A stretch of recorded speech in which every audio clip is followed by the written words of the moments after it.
जो ब्राह्मण जिनकी संख्या 3.5% है, ब्राह्मणों ने लगातार ओबीसी की जाति आधारित गिनती नहीं होनी। इस कश्मीरी ब्राह्मण को बीजेपी वाले बहुत विरोध की जाति आधारित गिनती से एक बहुत बड़ा फर्क ये पड़ता कि ब्राह्मण अलग हो जाते और ओबीसी अलग हो। के सामने ये संकट खड़ा हो गया कि हम तो अल्पसंख्यक लोग हैं और अपने वोटों के बलबूतों के आधार पर पंच और सरपंच नहीं बना सकते, तो देश के पंचायत का प्रधानमंत्री कैसे बनाएं।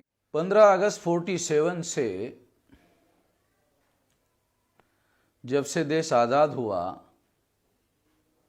और ख़ास तौर पर 26 जनवरी 1950 से जब देश में संविधान लागू हुआ, संविधान लागू होते ही एडल्ट फ्रेंचाइज प्रौढ़ मताधिकार का अधिकार स्थापित हुआ। इसका परिणाम ये हुआ कि जो ब्राह्मण जिनकी संख्या 3.5% है,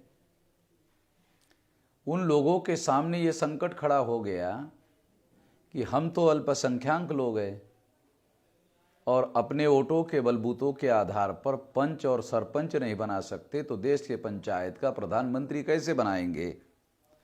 इसलिए कई तौर तरीके उन्होंने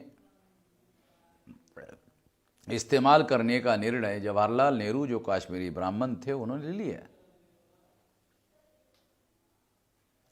जिस कश्मीरी ब्राह्मण को बीजेपी वाले बहुत विरोध करते, मगर उन्होंने ओबीसी की जाति आधारित गिनती के रोकने का जो फैसला किया उस पर आज भी अमल करते हैं और शो करते हैं कि वो नेहरू के विरोध में है।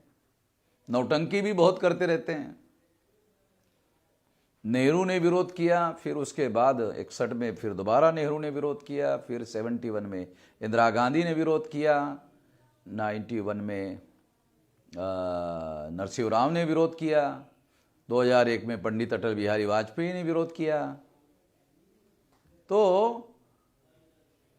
ब्राह्मणों ने लगातार ओबीसी की जाति आधारित गिनती नहीं होनी दी, क्योंकि जाति आधारित गिनती से एक बहुत बड़ा फर्क ये पड़ता कि ब्राह्मण अलग हो जाते और ओबीसी अलग हो जाते, और इससे ब्राह्मण धर्म खतरे में पड़ने का खतरा, बहुत बड़ा खतरा पैदा हो जाता। और संख्या के आधार पर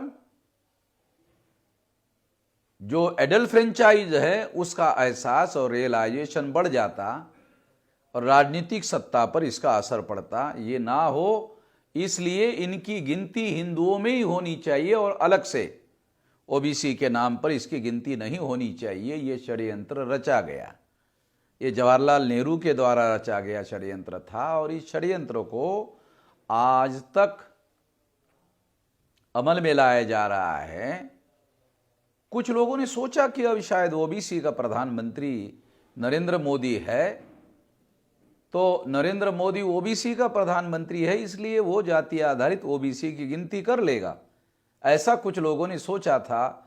मगर उन लोगों को ये पता नहीं है कि नरेंद्र मोदी ब्राह्मणों के द्वारा नॉमिनेटेड प्राइम मिनिस्टर है, यानी नामधारी प्रधानमंत्री है, आरएसएस के द्वारा नॉमिनेट किया हुआ प्रधानमंत्री है। इसलिए सारे मौलिक फंडामेंटल निर्णय जो है आरएसएस से अप्रूवल किए बगैर निर्णय नहीं किए जा सकते। इसलिए ओबीसी की जाति आधारित गिनती के विरोध में नरेंद्र मोदी ने फैसला किया और सुप्रीम कोर्ट में हलफनामा दाखिल किया। सुप्रीम कोर्ट में हलफनामा जो दाखिल किया उसमें कुछ तथ्यगत बातें भी झूठी बताई गई।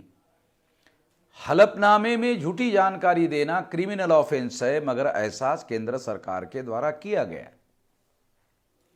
ये कंटेम्प्ट ऑफ कोर्ट का भी मामला है, मगर ये गंभीर काम किया गया और इसकी जानकारी जो भारत का मीडिया है, जिसे हम ब्राह्मण मनिया मीडिया कहते हैं, इसके द्वारा लोगों को नहीं दिया जा रहा है, जानकारी हाइड की जा रही है। और इस इशू को, ये बहुत बड़ा नेशनल इशू है, इस इशू को इशू बनने से रोका जा रहा है। समस्या का समाधान लोकतंत्र में तभी तक नहीं हो सकता जब इशू को इशू बना दिया नहीं जाता। तो इस बात को ध्यान में रखते हुए और जागृति करने के दृष्टि से हमने 10 दिसंबर को इस मुद्दे पर भारत बंद का ऐलान किया है। तो इस भारत बंद के लिए खास तौर पर राष्ट्रीय पिछड़ा वर्ग मोर्चा के द्वारा ये भारत बंद का ऐलान है। वामसेप भारत मुक्ति मोर्चा और बहुजन क्रांति मोर्चा के द्वारा हम इसका समर्थन कर रहे हैं और तमाम बैकवर्ड क्लासेस के जो संगठन हैं उन लोगों को अपील भी कर रहे हैं कि वो भी इसका सक्रिय समर्थन करें और सक्रिय समर्थन करके सक्रिय हिस्सेदारी निभाए।